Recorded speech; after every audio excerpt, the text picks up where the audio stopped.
ഇന്ന് മാവരച്ച് വെറും 10 മിനിറ്റും കൊണ്ട് നല്ല ക്രിസ്പി ആയിട്ടുള്ള ദോശ എങ്ങനെ റെഡിയാക്കി എടുക്കാമെന്നാണ് കാണിക്കുന്നത്. ഇതിലേക്ക് നമുക്ക് കൂടുതൽ ചേരുവകളൊന്നും തന്നെ ആവശ്യമില്ല. വളരെ പെട്ടെന്ന് തന്നെ നമുക്ക് റെഡിയാക്കി എടുക്കാനും പറ്റും. അപ്പോൾ ഇതെങ്ങനെയാണ് ചെയ്യുന്നതെന്ന് നോക്കാം. അപ്പോൾ അതിനായിട്ട് ഞാനിവിടെ 1 ഗ്ലാസ് റവയാണ് എടുത്തിരിക്കുന്നത്. ഇത് വറുക്കാത്ത റവയാണ്.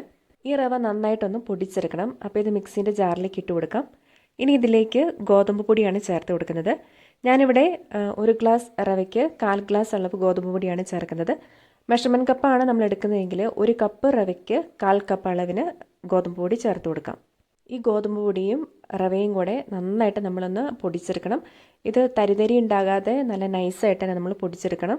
റവ നന്നായിട്ട് പൊടിയാണ്ട് തരിയായിട്ട് കിടക്കുവാണെങ്കിൽ നമ്മൾ ദോശ ചുട്ടെടുക്കുമ്പോഴത് നന്നായിട്ട് വരില്ല.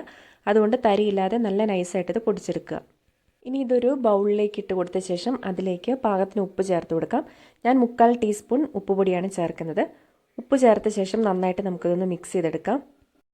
ഇനി ഇതിലേക്ക് 1/2 ഗ്ലാസ് തൈര് ചേർത്ത് കൊടുക്കാം. അധികം പുളിയില്ലാത്ത തൈരാണ് നല്ലത്. തൈര് ചേർത്ത ശേഷം ഇതിലേക്ക് 1/2 ഗ്ലാസ് വെള്ളം ചേർത്ത് കൊടുക്കാം. പച്ചവെള്ളമാണ് ചേർക്കുന്നത്, ചൂടുവെള്ളമല്ല. വെള്ളം ചേർത്ത് കട്ടയൊന്നും ഇല്ലാണ്ട് നമുക്കിത് റെഡിയാക്കി എടുക്കാം. ഇപ്പോൾ ഇതിൽ കട്ടയൊന്നും ഇല്ലാണ്ട് ഞാൻ മിക്സ് ചെയ്തെടുത്തിട്ടുണ്ട്. ഇനി ഒരു 5 മിനിറ്റ് നമുക്കിത് റെസ്റ്റ് ചെയ്യാൻ വേണ്ടിയിട്ട് വെച്ച് കൊടുക്കാം. ഇത് റവ ആയതുകൊണ്ട് ഒരു 5 മിനിറ്റ് കഴിയുമ്പോഴത്തേനും ഇതിൽ വെള്ളത്തിൻ്റെ അംശം കുറച്ച് കുറഞ്ഞു വരുന്നതാണ്. 5 മിനിറ്റിന് ശേഷം ഇതിലേക്ക് 1/4 ടീസ്പൂൺ ബേക്കിംഗ് സോഡ, അതായത് അപ്പക്കാരവും 1 ടേബിൾ സ്പൂൺ വെള്ളവും കൂടെ ചേർത്ത് കൊടുക്കാം. വെള്ളം ചേർത്ത് കൊടുത്തിട്ട് ദോശമാവിൻ്റെ പാകത്തിന് നമുക്കിത് റെഡിയാക്കി എടുക്കണം. ഇപ്പോൾ ഞാനിവിടെ 1 ടേബിൾ സ്പൂൺ വെള്ളവും കൂടെ ചേർത്തിട്ടുണ്ട്. ഇത് വേണ്ടാന്നുണ്ടെങ്കിൽ നമുക്ക് ഒഴിവാക്കാവുന്നതാണ്. ഈ ഒരു പാകത്തിനാണ് നമ്മൾ മാവ് റെഡിയാക്കി എടുക്കേണ്ടത്. ഇനി നമുക്ക് ദോശ ചുട്ടെടുക്കാം.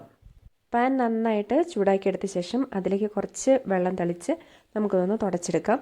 ഇനി ഇതിലേക്ക് മാവ് ഒഴിച്ചു കൊടുക്കാം. 1 തവി മാവാണ് ഞാൻ ഒഴിച്ചു കൊടുക്കുന്നത്. മാവ് ഒഴിച്ചു കൊടുത്ത ശേഷം നല്ലതുപോലെ നല്ല നൈസായിട്ട് നമുക്കിതൊന്ന് പരത്തി കൊടുക്കാം.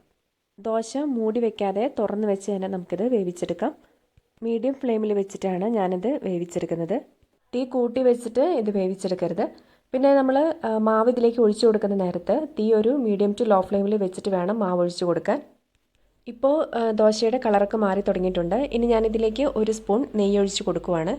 നെയ്യ് ഒഴിച്ച് കൊടുത്ത ശേഷം മീഡിയം ഫ്ലെയിമിൽ വെച്ചിട്ട് വീണ്ടും നമുക്കിത് വേവിച്ചെടുക്കാം. ഇനി ഇത് നന്നായിട്ട് മൊരിഞ്ഞ് വരാൻ തുടങ്ങും.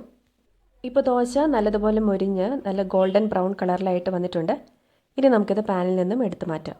ഇപ്പോൾ ഇതാ അരിയോ ഉഴുന്നോ ഒന്നും തന്നെ അരയ്ക്കാതെ പച്ചരി കൊണ്ട് നമ്മൾ ചെയ്തെടുക്കുന്നത് പോലെ തന്നെ നല്ല ക്രിസ്പി ആയിട്ടുള്ള റവ ദോശ നമുക്കിവിടെ റെഡിയാക്കി കിട്ടിയിട്ടുണ്ട്. ഇനി ബാക്കിയുള്ളതും നമുക്ക് ഇതുപോലെ തന്നെ ചെയ്തെടുക്കാം. ഓരോ തവണ മാവ് ഒഴിക്കുന്നതിന് മുന്നേയും പാനിൽ ഒന്ന് വെള്ളം തളിച്ച് അതൊന്ന് തുടച്ചെടുത്ത ശേഷം മാവ് ഒഴിച്ച് നല്ല നൈസായിട്ട് പരത്തിയെടുക്കുക. മാവ് റെഡിയാക്കി എടുക്കുമ്പോൾ ഇതിലേക്ക് വെള്ളം കൂടിപ്പോകുകയോ കുറഞ്ഞു പോകുകയോ ചെയ്യരുത്. ദോശമാവിൻ്റെ ആ ഒരു പാകത്തിന് റെഡിയാക്കി എടുക്കുക. പിന്നെ നമ്മളിതിലേക്ക് ചേർക്കുന്ന തൈര് പുളിയുള്ളതാണെങ്കിൽ ദോശയ്ക്കും ചെറിയൊരു പുളിപ്രസം ഉണ്ടാകും. പുളി കുറഞ്ഞ തൈരാണെങ്കിൽ ദോശ ഒട്ടും പുളിപ്പില്ലാണ്ട് നമുക്ക് റെഡിയാക്കി കിട്ടുന്നതാണ്. അങ്ങനെ നല്ല സൂപ്പർ ക്രിസ്പി ആയിട്ടുള്ള റവ ദോശ നമ്മളിവിടെ റെഡിയാക്കി എടുത്തിട്ടുണ്ട്. അപ്പോൾ നിങ്ങളെല്ലാവരും വീട്ടിൽ ഒരു തവണ ദോശ ഇതുപോലെ ചെയ്ത് നോക്കുക. എന്നിട്ട് ഈ വീഡിയോ നിങ്ങൾക്ക് ഇഷ്ടപ്പെട്ടെങ്കിൽ ലൈക്ക് ചെയ്യാനും പിന്നെ മറ്റുള്ളവരുടെ അറിവിലേക്ക് ഷെയർ ചെയ്യാനും മറക്കരുത്.